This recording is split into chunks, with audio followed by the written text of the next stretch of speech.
ఆంధ్రప్రదేశ్ ముఖ్యమంత్రి తెలుగుదేశం పార్టీ అధినేత నారా చంద్రబాబు నాయుడులో ఒక స్పెషాలిటీ ఉంది. తాను ముఖ్యమంత్రిగా ఉంటే ఆయనకు అంతా పచ్చగా కనిపిస్తుంది. ప్రతిపక్షంలో ఉంటే మాత్రం అంతా కూడా ఎడారిలా ఆయనకు కనబడుతుంటుంది. తనకు గిట్టకపోతే ఎదుటివారు దెయ్యాలు భూతాలుగా కనిపిస్తుంటారు. తనకు ఉపయోగపడితే మాత్రం వాళ్ళంతా గొప్పవాళ్ళు అయిపోతుంటారు.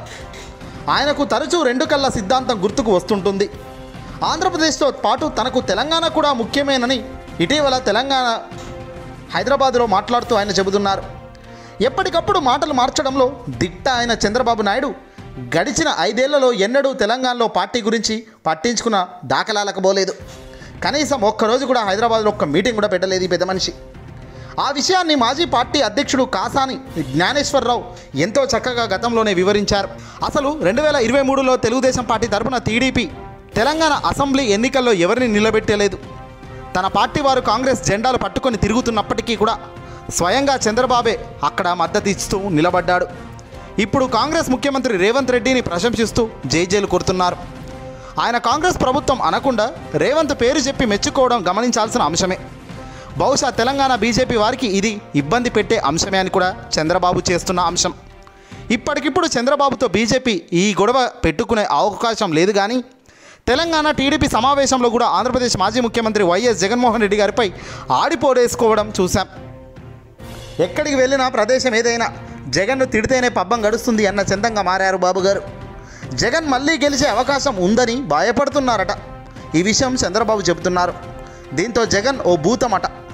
పరిశ్రమలు పెట్టేవారికి మళ్ళీ జగన్ వస్తే ఎలా అన్న సందేహం ఉందట. అందుకే ఆ భూతాన్ని రాకుండా చేస్తానని ఈయన మాటిచ్చారట. ప్రతిపక్షంలో ఉన్న వారిని భూతాలతో పోలిస్తే చంద్రబాబు నాయుడు కూడా మొన్నటి వరకు విపక్ష నేతగానే ఉన్నారు కదా. మరి నిత్యం ఆంధ్రప్రదేశ్లో ఏదో ఒక గొడవ చేస్తూనే ఉన్నారు కదా. జగన్ ప్రభుత్వం ఏ అడుగు వేసినా దానికి వ్యతిరేకంగా ఆ అడుగు ముందుకు పోకుండా న్యాయ వ్యవస్థ ద్వారా ఇతర కార్యక్రమాలు చేస్తూ ప్రతి దాంట్లో అడ్డుపడ్డారు కదా. మరి ఎంత వీలైతే అంత అశాంతి సృష్టించారు కదా. అప్పుడు చంద్రబాబు కూడా భూతం మాదిరే వ్యవహరించారన్న విమర్శకు వర్తిస్తుంది కదా. ఆయన్ను అలా అనడం లేదు. కానీ చంద్రబాబు మాత్రం జగన్పై ఏది పడితే అది మాట్లాడుతూ పోతున్నాడు. ఇప్పుడు ఆయన గెలిచారు కాబట్టి భూతం మంత్రికుడు అయిపోయారా? ఆ మాటకు వస్తే చంద్రబాబు నాయుడు తన ప్రభుత్వం 2019లో దారుణంగా ఓటమి పాలైంది కదా.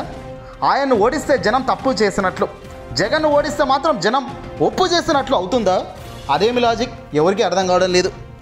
చంద్రబాబు 2019 ఎన్నికల సమయంలో దేశ ప్రధాని నరేంద్ర మోదీని ఎంతగా దూషించారో ప్రత్యేకంగా చెప్పాల్సిన అవసరమే లేదు. దేశ ప్రధాని మోదీని పట్టుకొని ఉగ్రవాది, దేశంలోనే ఉండడానికి వీల్లేని వ్యక్తి, అవినీతి పరుడు అని తీవ్ర స్థాయిలో చంద్రబాబు విరుచుకుపడ్డారు. మోదీ గెలవడంతో కట్ చేస్తే చంద్రబాబు పూర్తిగా మాటలు మార్చేశారు. 2024 ఎన్నికల సమయం వచ్చేసరికి కాళ్ళ వేళ్ళ పడి బీజేపీతో అటు ఇటు కాక పొత్తు పెట్టుకోవాల్సిన పరిస్థితి వచ్చింది. కానీ ఇప్పుడు ఏమంటున్నారో చూడండి. బీజేపీ వారే పొత్తు పెట్టుకున్నారట చంద్రబాబు దగ్గరికి వచ్చి. మోదీ విశ్వగురువు అని, గొప్ప నాయకుడని ఇదే చంద్రబాబు ప్రస్తుతం కీర్తిస్తూ వస్తున్నాడు.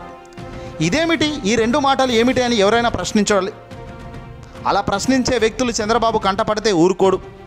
చరిత్రను అందరూ చూసినా దానిని వక్రీకరించి చెప్పడానికి ఏమాత్రం మొహమాట పడని గొప్పదనం చంద్రబాబులో ఉండడం విశేషం.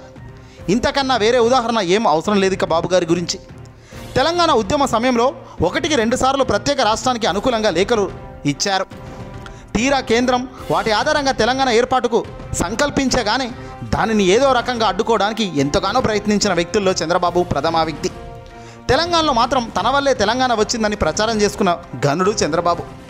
ఆంధ్రప్రదేశ్కి వెళ్ళేసరికి కాంగ్రెస్ అధినేత్రి సోనియా గాంధీ దెయ్యమని, సోనియా గాంధీ భూతమైపోయిందని ఇలా ప్రచారం చేశాడు.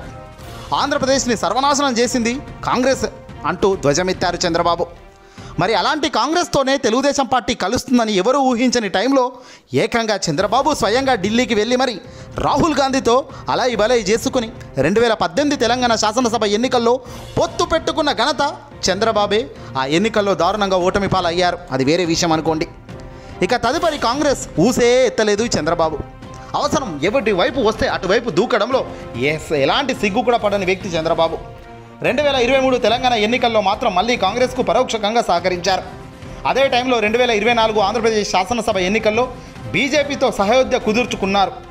ఇలా ప్రతి విషయంలోనూ రెండు కళ్ళ సిద్ధాంతం పాటించే చంద్రబాబు నాయుడు తెలంగాణలో కూడా టీడీపీ అభివృద్ధి చెందుతుందని తాజాగా చెబుతున్నారు ఇటీవల ఆయన. మరి గత ఎన్నికల్లో ఎందుకు పోటీ చేయలేదయ్యా అని మాత్రం అడిగితే కోపం వస్తుంది బాబు గారికి. బహుశా తన శిష్యుడు కాంగ్రెస్ నేత రేవంత్ రెడ్డికి ఉపయోగపడాలన్న లక్ష్యంతో టీడీపీని తెలంగాణలో పనిచేయించారన్న ప్రచారం కూడా ఆనాడు జరిగింది. ఈ సంగతి ఎలా ఉన్నా ఆంధ్రప్రదేశ్ ప్రయోజనాల కన్నా తెలంగాణ మేలు కోసమే ఆయన ఎక్కువ ఆలోచన చేస్తున్నట్లు రాజకీయ వర్గాల్లో వ్యాఖ్యలు వినబడుతున్నాయి. అవును, నువ్వు రాష్ట్రానికి ఇచ్చిన హామీలను పక్కన పెట్టి పక్క రాష్ట్రంలో నీ పార్టీని బలోపేతం చేస్తావా? ముందు ఇక్కడ ఇచ్చిన హామీలను అమలు చేయ్యా, తర్వాత ఆలోచిద్దువు కానీ అంటూ ఏపీ ప్రజలు ప్రశ్నిస్తున్నారు. ఇక కాంగ్రెస్ ప్రభుత్వం ఆంధ్రప్రదేశ్కి ఇవ్వాల్సిన ఆస్తులు ఇవ్వడం లేదని నిరాకరించిన చంద్రబాబు దీనిపై నోరు విప్పడం లేదు. పైగా రెండు తెలుగు రాష్ట్రాలు కలిసి ఉండాలి అంటూ సూక్తులు చెప్తున్నారు. అదే కేసీఆర్ తెలంగాణ ముఖ్యమంత్రిగా, ఆంధ్రప్రదేశ్ ముఖ్యమంత్రిగా జగన్ ఉన్నప్పుడు ఎలా మాట్లాడారో గుర్తు చేసుకుంటే ఆశ్చర్యం వేస్తుంది. వీరిద్దరూ కలిసి మాట్లాడిన కుమ్ముక్కు అయ్యారని అప్పట్లో వార్తలు రాశారు. ఆంధ్రప్రదేశ్కి జగన్ నష్టం చేస్తున్నారని చంద్రబాబు, టీడీపీ నేతలు గగ్గోలు పెట్టారు. మచిలీపట్నం పోర్టు నిర్మాణంలో పెట్టుబడి పెడతామని కేసీఆర్ ప్రతిపాదిస్తే జగన్ పోర్టును కేసీఆర్కు అమ్మేస్తున్నారు అంటూ ప్రచారం చేశారు. కానీ చిత్రంగా అంతకన్నా ఎక్కువగా రేవంత్ ప్రస్తుతం ఏకంగా కోస్తా తీరంలోనూ అలాగే తిరుమల తిరుపతి దేవస్థానంలోనూ వాటా అడిగితే ఆయనకు బాగా పనిచేస్తున్నారని చంద్రబాబు సర్టిఫికేట్ ఇస్తున్నారు. ఆంధ్రప్రదేశ్లో కొత్త పరిశ్రమలు అనేకం రావడానికి వీలుగా జగన్ పలు చర్యలు తీసుకుంటే ఆయన్ను భూతమని చంద్రబాబు ప్రచారం చేస్తున్నారు. ఇదేనా అభివృద్ధి కొనసాగించడం అంటే? ఈనాడు మీడియాలోనూ 3.5 లక్షల కోట్ల రూపాయలు రెన్యూబుల్ ఎనర్జీ ప్లాంట్ ఆంధ్రప్రదేశ్కి వస్తున్నాయని అంగీకరిస్తూనే వాటిని 7 బడా పారిశ్రామికవేత్తలకే కట్టబెడుతున్నారు అంటూ ఒక తప్పుడు కథనాన్ని ప్రచారం చేసింది. ఆంధ్రప్రదేశ్కి ఏ పరిశ్రమ వస్తున్నా ఆ రోజుల్లో ఎలా చెడగొట్టాలి అని ఆలోచించి, అన్వేషించి ఆచరించిన వ్యక్తి చంద్రబాబు కదా. మీడియా విశ్వ ప్రయత్నం చేసింది నిజం కాదా? బద్వేల్ వద్ద సెంచరీ ఫ్లైవుడ్ ప్లాంట్ తెచ్చినందుకు జగన్ భూతం అవుతారా? అదానీ, అంబానీ వంటి పెద్ద పెద్ద పారిశ్రామికవేత్తలు గత ప్రభుత్వ టైంలో పెట్టుబడులు పెట్టడానికి ముందుకు వస్తే జగన్ భూతం ఎలా అవుతారు? శ్రీ సిటీలో ఏసీలు తయారు చేసే పరిశ్రమ వచ్చింది. నక్కపల్లి వద్ద ఫార్మా హబ్ ఏర్పాటుకు రంగం సిద్ధమైంది. జగన్ అచ్యుతాపురం పారిశ్రామిక వాడలో పలు పరిశ్రమలు ప్రారంభించారు. అంతెందుకు, ఈజ్ ఆఫ్ డూయింగ్ బిజినెస్లో వరుసగా 3 ఏళ్ల పాటు దేశంలోనే నెంబర్ 1గా జగన్ ఆంధ్ర రాష్ట్రాన్ని నిలబెట్టినందుకు భూతం అవుతాడా? మరి చంద్రబాబు ముఖ్యమంత్రి కాగానే రాష్ట్రం అంతా జరుగుతున్న నెల రోజులకు పైగా విధ్వంసాన్ని చూసి పరిశ్రమలు, ఏకంగా అధినేతలు భయపడుతున్నారు. పుంగనూరులో విద్యుత్ బస్సుల ప్లాంట్ తయారీ యూనిట్ ఏర్పాటు చేస్తున్న యాజమాన్యం తెలుగుదేశం పార్టీ వారి అరాచకాలను చూసి ఏమి చేయాలో తెలియక తలపట్టుకుంటున్నారట. పుంగనూరులో ఏకంగా ఒక ఇండోర్ స్టేడియంనే కూల్చేసిన ఘన చరిత్ర తెలుగుదేశం పార్టీ. విశాఖలో ఒక ప్రముఖ ఐటీ సంస్థ క్యాప్జెమిని రాబోతుందన్న కొద్ది నెలల క్రితం వార్తలు వచ్చాయి. తెలుగుదేశం పార్టీ ఈ పార్టీకి అధికారంలోకి రావడంతో వారు చెన్నైకి వెళ్ళిపోయారు. వీటన్నిటికీ కారణభూతమైన తెలుగుదేశం పార్టీ వాళ్ళు మాత్రం భూతాలు కాదట. విశాఖ వద్ద జగన్ మంచి భవనం కడితే తప్పట. అదే అమరావతిలో చంద్రబాబు భారీ ఖర్చుతో భవనాలు నిర్మిస్తే గొప్ప విషయమట. రాష్ట్రం ఆర్థిక సుడిగుండంలో ఉందని పదే పదే ప్రచారం చేస్తున్నారు. అంటే తాను ఇచ్చిన సూపర్ 6 హామీలు అమలుకు మంగళం పాడడానికే ఈ గోత్రం కదా అంటున్నారు జనం. తాను ప్రభుత్వాన్ని నడిపితే తెల్లవాళ్ళు కష్టపడుతున్నట్లు, ఎదుటివారి ప్రభుత్వాన్ని నిర్వహిస్తే మాత్రం అసలు పని చేయడమే లేదు, ప్రాజెక్టు చేయడమే లేదు అంటూ చంద్రబాబు చెబుతుంటాడు. దానికి తోడు ఆయన భజనకు చేసే ఈనాడు, ఆంధ్రజ్యోతి వంటి ఎల్లో మీడియా ఉండటం బాగా కలిసి వచ్చే పాయింట్ అని చెప్పక తప్పదు. తెలంగాణ ప్రయోజనాల కోసం కాకుండా ఆంధ్రప్రదేశ్ గురించి చంద్రబాబు దృష్టి పెట్టి వారికి ఇచ్చిన హామీలు అమలు చేయడానికి ప్రాధాన్యత ఇస్తే ప్రజలు సంతోషిస్తారు. పక్క రాష్ట్రంలోకి పోయి అక్కడ పార్టీని లేపుతాను, అక్కడ కష్టపడతాను అంటే మాత్రం మొదటికే మోసం రాక తప్పదు. అలా కాకుండా జగన్ను భూతాలు, దయ్యాలు అంటూ ఎంతగా మంత్రాలు చదివినా ప్రజలు నమ్మరు. తిరిగి ప్రజలు ఇచ్చే చివాట్లకు సిద్ధంగా ఉండాలి కూడా. ఈ వీడియోని అసలు ఎక్కువ షేర్ చేయండి.